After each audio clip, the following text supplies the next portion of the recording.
파멸과 백성의 구원에 대한 기도로 이루어져 있습니다. 본문에서 1인칭 나는 저자인 예레미야를 가리키는 동시에 고난당하는 자기 민족을 대표하는 대명사입니다.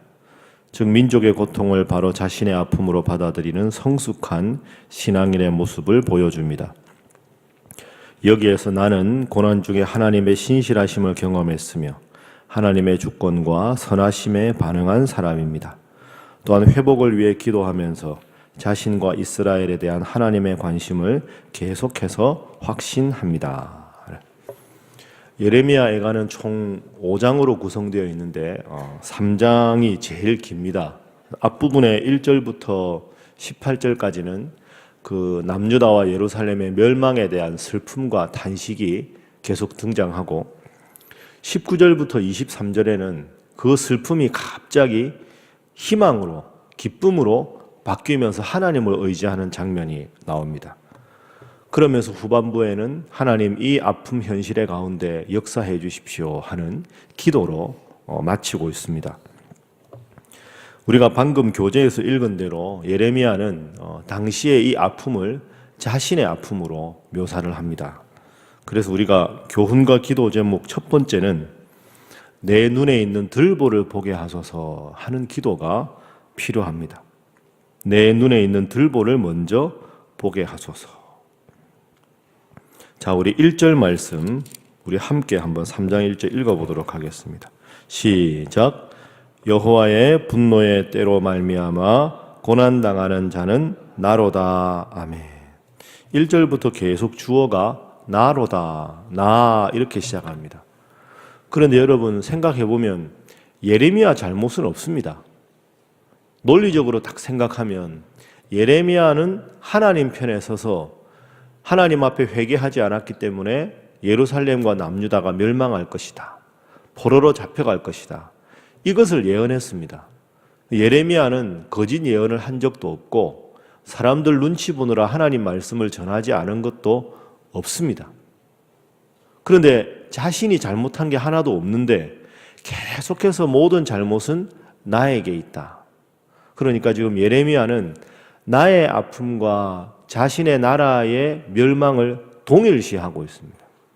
내가 너무 아프다. 내가 너무 괴롭다. 내가 쓰러진다. 이것은 예레미야 한 사람이 아니라 우리나라가 멸망했다. 우리나라의 사람들이 포로로 잡혀갔다. 해서 나와 나라를 동일시하고 있는 모습을 볼 수 있습니다. 진정한 예언자의 모습이지요. 자신은 하나님 앞에 바로 섰고 다른 대부분의 모든 백성들은 하나님 앞에 범죄했으나 하나님 앞에 범죄한 백성의 그 아픔을 자신의 아픔으로 여기는 그런 예레미야의 모습을 볼 수가 있습니다. 우리나라의 정국이나 여러 현실적으로 어려운 문제가 생기면 우리는 늘 원인이 무엇인가에만 급급합니다. 누구 잘못인가? 누구 책임인가?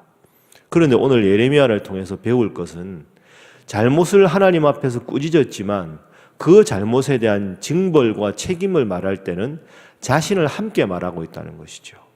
나의 잘못이다. 하나님, 이 민족의 잘못은 곧 저의 잘못입니다. 이 민족의 아픔이 저의 아픔입니다. 저를 통해서 이 민족을 치유하게 해주십시오. 그렇게 지금 이 예레미야는 기도하고 있습니다. 한참 우리나라의 그 천주교에서 차 뒤에 내 탓이요 그 많이 붙여서 다녔지 않습니까? 내 탓이다. 하나님 앞에 내가 잘못이다. 원인을 탓하기 전에, 다른 사람을 탓하기 전에, 다른 사람의 눈에 있는 티를 바라보기 전에 내 눈에 있는 들보를 먼저 바라보고, 내가 기도하지 않았고, 내가 더 사랑하지 않았고, 내가 더 부둥켜 안지 않아서 이런 일이 일어났다 하는 것이 예레미야의 현실에 대한 고백입니다. 오늘 이 예레미야의 모습을 잘 보면서 여러분의 가정의 문제나 여러분의 사업장의 문제나 이 민족의 문제나 누구누구에게 원인을 규명해서 다시는 재발되지 않게 하는 것도 중요하지만 그와 더불어서 그 아픔을 나의 아픔으로 여기고 그 상처를 나의 상처로 여기고 더 여러분을 위해서, 가정을 위해서, 그리고 이 나라를 위해서 예레미야처럼 기도하시는 여러분 모두가 될 수 있기를 바랍니다. 그것이 첫 번째 교훈입니다. 두 번째 교훈으로 기도해야 될 것은 절망 속에서도 희망을 보는 자가 되게 하여 주옵소서 하는 기도가 필요합니다. 절망 속에서도 희망을 보는 사람. 자, 오늘 본문 19절부터 이제 말씀의 톤이 많이 변화가 됩니다. 자, 19절에 보면 내 고초와 재난 곧 쑥과 담즙을 기억하소서. 아픔과 상처를 말합니다. 내 마음이 그것을 기억하고 내가 낙심이 됩니다. 나라가 망했으니까 낙심이 됩니다. 내가 우리나라가 왜 망했는가 하는 이것을 내 마음에 담아 두었더니 그것이 오히려 나의 소망이 되었습니다. 나라가 망했는데 포로로 잡혀갔는데 그 절망이 가만히 다시 생각해 보니 소망이 되었습니다. 자, 22절 때문입니다. 여호와의 인자와 긍휼이 무궁하심으로 우리가 진멸되지 아니함이니이다. 그러니까 예레미야는 이 절망에서 희망을 본 거죠. 나라가 망했다. 예루살렘 성이 함락되었다. 성전이 회파되었다. 포로로 잡혀갔다. 완벽한 절망이다. 이렇게만 현실을 보고 생각을 했는데 가만히 그 절망의 끝에서 다시 생각해 보니까 하나님은 이 나라를 완전히 진멸시키지는 않으셨다. 22절 후반부에 우리가 완전히 진멸되지는 않았습니다. 그러므로 하나님은 우리를 징벌하셨지만 여전히 우리 민족에 대한 희망을 거두지 않는 분임을 깨달았습니다. 하나님 그러시군요. 이것을 통해서 이 민족을 다시 일으키시려는 계획이 하나님께 있음을 제가 깨달았습니다. 이렇게 절망 속에서 희망을 노래합니다. 자, 그래서 23절 같은 위대한 고백이 나옵니다. 23절, 24절 우리 함께 읽어봅니다. 시작. 이것들이 아침마다 새로우니 주의 성실하심이 크시도소이다. 내 심령에 이르기를 여호와는 나의 기업이시니 그러므로 내가 그를 바라리라 하도다. 아멘. 하나님이 지금은 우리를 징벌하시고 심판하시지만 하나님은 우리를 다시 회복시키시는 하나님이다. 이것을 바라보고 절망 속에서 희망을 노래합니다. 한번 저를 따라하겠습니다. 일시적 징벌, 변함없는 사랑.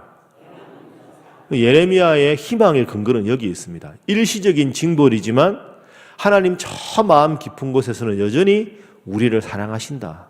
그래서 진멸하지 않으셨다. 이제 절망의 끝을 보았으니 이제 이 절망의 끝에서부터 하나님이 어떻게 회복시키시는가를 볼 일만 남았다. 자, 이게 참 중요한 표현이고 위대한 고백입니다. 상황을 보면 절망할 수밖에 없는데 상황을 뛰어넘어 역사하시는 하나님을 바라보고 절망의 시면에서 희망을 예레미야가 노래하고 있습니다. 우리의 삶이 때로 힘들 때에도 여러분이 기도 제목대로 여러분의 바람대로 모든 일이 되지 않아서 너무너무 절망스럽고 힘들 때에도 오늘 이 예레미야의 고백을 늘 기억하시고 진멸치 아니하신 하나님, 이제는 절망의 끝에서 주님께서 역사하시는 희망을 보겠습니다 하고 변함없이 사랑하시는 하나님 믿고 기도하시는 여러분 모두가 될 수 있기를 바랍니다. 마지막 세 번째는 그렇게 할 수 있는 이유가 있습니다. 절망 끝에서 희망을 볼 수 있는 아주 중요한 이유가 있습니다. 여러분 꼭 오늘 기억하실 말씀이 33절 말씀입니다. 33절 중요한 요절입니다. 우리 함께 읽어봅니다. 시작. 주께서 인생으로 고생하게 하시며 근심하게 하심은 본심이 아니시로다. 아멘. 참 위로가 되는 말씀이지요. 주께서 우리 인생에 고생하게 하시고 근심하게 하시는데 그것은 하나님의 본심이 아니시로다. 저를 따라하겠습니다. 본심이 아니시로다. 그러니까 하나님이 때로 우리를 심판도 하시고 꾸짖기도 하시는데 그것은 하나님의 본심이 아니다. 제가 늘 말씀드리지만 말씀 붙잡고 기도하는 게 정말 중요합니다. 그러니 여러분 기도대로 하나님이 이루어주지 않고 오늘 이 남유다 백성처럼 멸망당하거나 하나님의 심판을 당할 때 이 33절 붙잡고 기도하십시오. 하나님, 우리가 고난당하는 건 하나님의 본심이 아니시라는 말씀을 믿습니다. 그러니 제 눈에 있는 들보를 바라보게 하시고 제 스스로 회개하게 하시고 하나님을 원망하는 눈길을 거두어서 나의 잘못을 보아서 본심이 아닌 하나님께서 그 본심으로 나를 사랑하심을, 여전히 희망을 주심을 믿게 하여 주옵소서. 이렇게 기도하는 게 필요합니다. 내 뜻대로 되지 않고 내 바람대로 다 될 줄 알았는데 갑자기 일이 생기고 힘들고 어려울 때가 우리 삶에 많이 있습니다. 그러나 본심은, 저 깊은 본심은 하나님 우리를 사랑하시는 줄로 믿습니다. 오늘같이 날씨가 추우면 바다에 파도가 이렇게 막 심하게 치지 않겠습니까? 아무리 겉으로 파도가 거세게 쳐도 저 바다 깊은 곳에는 아무런 요동이 없습니다. 겉으로 하나님께서 잔잔한 물길로 우리에게 다가오실 때도 있고, 때로는 큰 파도로 우리를 엄습할 때가 있어서 하나님 나를 버리셨나 싶지만, 하나님 마음 저 깊은 곳에서는 잔잔하게 여전히 우리를 사랑하시는 분인 줄로 믿습니다.